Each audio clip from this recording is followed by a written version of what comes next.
کتوره شپه ده.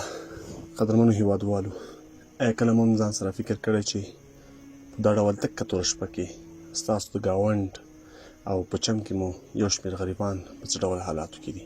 پوهېږم چې تاسو به ټولو په مړه ګېډه باندې خپل ماخوستن یا خپله شپه پیل کړې وي.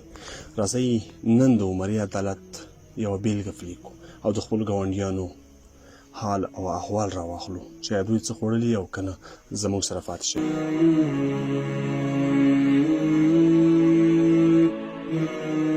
دا زموږ په خوا کې یو ګاونډي دی او هغه بابا دی چې موږ هر میاشت ورته راځو. دا چې د ده ژوند څنګه دی، دوی نن ماخوستن څه خوړلي او که نه، تاسو زموږ سره وګورئ. راځئ.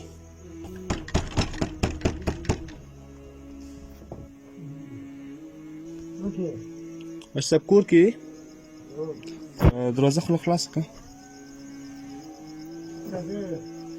دروازه خلاصه کړه. رضا سلام مساجي جوړ پای خیسې د هدلې رضا باندې روزه څنګه است ژوند څنګه ده؟ جوړ پای مجبور الحمدلله. څنګه ده ماخوستن ډوډۍ مو خوړلې که نه؟ مالم نه ده خوړلې، اوس په خوړلې نه ده. اوس په ډوډۍ نه ده خوړلې؟ رښتیا ووایه. رښتیا ده. چیم پاخه دي اوس کور کې؟ هېڅ شی نه پخه، وریجې مې پخې دي که څه شی؟ وریجې وریجې مو پخې دي. او کار مو څنګه ده؟ کار مو وکړه که نه؟ کار مو شته نه، لا شل وګټې لا دېرش وګټې بالکل کارونه شته نه. چی کار کوې؟ ګډه چلوم. بچیان خو دې شته؟ نه خالي دوه لورګانې دي. دوه لورګانې دي خاص؟ قدرمنو هېوادوالو، دا زموږ بابا دی ښه. تاسو شاید نه یاست لیدلی، زیاتره ملګرو به نه لیدلی. دوی نارینه بچیان نه لري او یوازې دوه لورګان لري چې وایي هم له عقل له طرفه یو څه معیوبه ده. کاکا اوس په کور کې څه شی نشته؟ اوړه نشته، هغه نشته، د نور سامان هم نشته. اوړه سامان نشته؟ خالي وریجې. ته راځه. وریجې دي خالي بس. وریجې په رښتیا هم وریجې پخې دي؟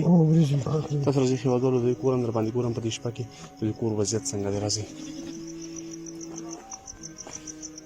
قدرمنو هېوادوالو، دا د کور وضعیت دی. موږ راغلو دې کور ته او په یو ناڅاپه ډول باندې راغلو. دې خوا ته ته وګوره، زموږ کمرمین ملګری ته ښایي یوازې د دې یو ګروپ لپاره دوی دغلته وخت تېروي. دغه یو ګروپ دی او دوی د نور څوک او یا رڼا هم نشته او کور کې هم داسې څوک نشته چې د دوی لپاره کار وکړي او یا هم څنګه وکړي د ده لپاره خواري وکړي او الله نفقه ورته راپیدا کړي. بابا اوس څنګه ده ژوند ښه دی که څنګه؟ ولا ښه باندې ګزاري ولا وي بس ښه دی که نه؟ انشاءالله شکر باندې باسي. شکر دا شکر. داسې څوک به وي چې نن ماخوستن به یې تقریبا ډېر زیات مصرف کړی وي د ځان لپاره، او داسې څوک هم شته چې یوازې نن یې وریجې پخې دي، دا د ماخوستن اذان وشو، دوی لا تر اوسه خوړلي نه دي. شاید په دې ته په تمه وي چې یو څوک به راشي او زموږ دروازه به را ټک ټک کړي او هغه څه به راوړي چې دوی هم لکه نورې چې استعمالوي دوی هم وخوري. بابا مونږ راغلو ښه، او الله جل جلاله تاسو ته هغه سره لېږلي دي چې ستاسو ورته اړتیا وي ښه.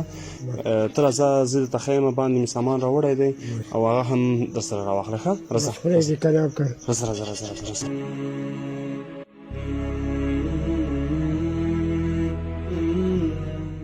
ښه بابا، دغه سامان مو ته راوړی، ته راشه. دا دې هم غوړي ښه، او دا هم صابون ده،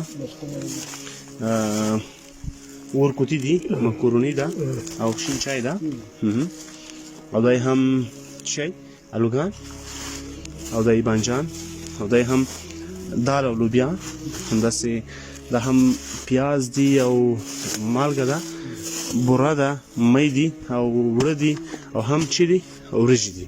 راځئ موږ انشاءالله دا سره خورو او هغه ورور چې زموږ سره همکاري کوي هغه ته څه پیغام لري؟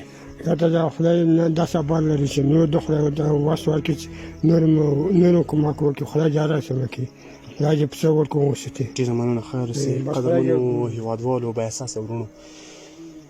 راځئ کله چې موږ تاسو څه خورو دغسې ګاونډیان د چم ګاونډ ضرور پوښتنه وکړو.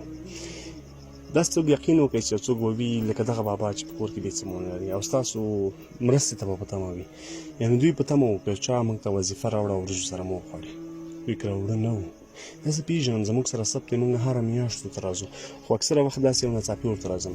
د دې ویډیو پوره هدف مې همدغه و چې که په خپله ګېډه ماړه یاستئ او هر څه خورئ، خو دغسې د چم ګاونډ خلک مه هېروئ. زمونږ پښتانه یو او په ډېر سختۍ سره یو چاته د مرستې غږ کوو. شاید دوی ځان باندې هر ډول تکلیف تېر کړي خو تا ته دروازه در نه ټکوي.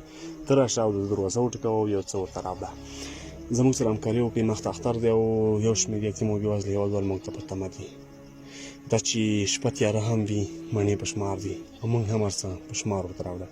تر بیا چې زه جوهر او صدیقي راځو موږ ته اجازه راکوي. ګل ایسال رب مو سپارم. ښاد اباد خوشحاله او ارامه اوسئ. ښه شپه ارام خوب.